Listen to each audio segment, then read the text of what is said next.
Hello friends, welcome back to the new tutorial of the Flask. Today we are going to learn about the variable rule in the Flask. So those who haven't subscribed my channel yet, please do subscribe my channel, and if you like the video, please do like, share and comment on my video. Let's get started. In a Flask, variable rules allow you to capture dynamic parts of the URL as a variables. These variables can be passed to your view functions to perform the actions based on the values of these variables. Let's take an example. Variable rules are defined within the routes path like this way. Okay. Syntax is this one.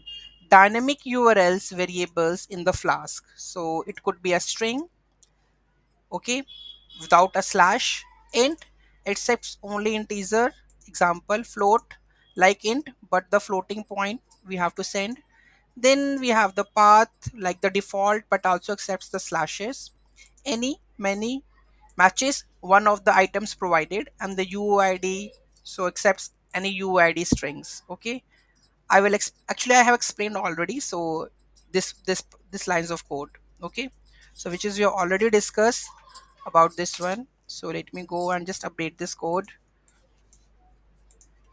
Okay, so here we go with this one. So this is our define a route with the variable rule. So username, if I'm going to add it, so let's run this one. Okay, so let's go and just open this link. So here you can see by default the route is not there because we haven't defined. So here we have the user. So let's make the user with the username. So whatever it accepts the string, right? So user and username, anything you can put it over here. And how to access this one with the help of this username. So if you have the integer, so how you can define that integer? So this is the way. Okay, so this this way we have to define variable name like this. So integer, and same with the float, right? So if I want to define like this id, where we can say about the id, right? So here I need to pass the id and just call the id over here with the curly braces. Okay, let's try to run this one. Okay, so here we go with this one, right? Reload this. So not found. So I think the user we have, right? So here I need to put the 2. Here you can see that post is 2 is there.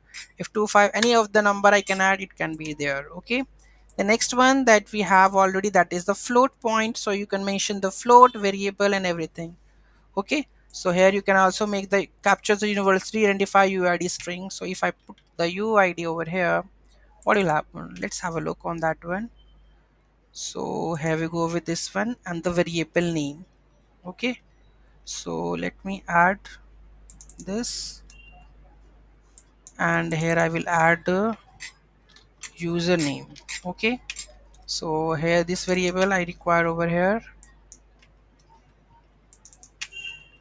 Okay, let's try to do that stuff. Okay, so just reload this one. Not found.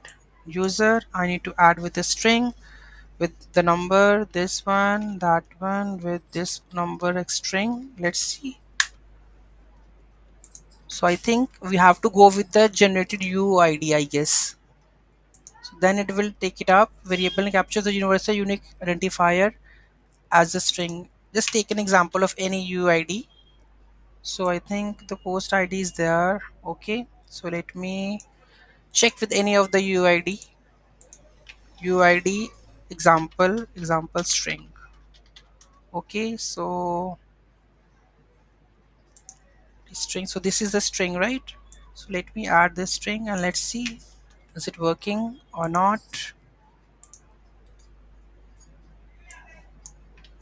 String over here, and here you can see that user profile like this. So make sure the UID string should be proper, otherwise it will give you not found. Okay, so this is how you can do that one. Any doubt, any query in that, do let me know in the comment section. Thank you so much for watching this video. Have a great day.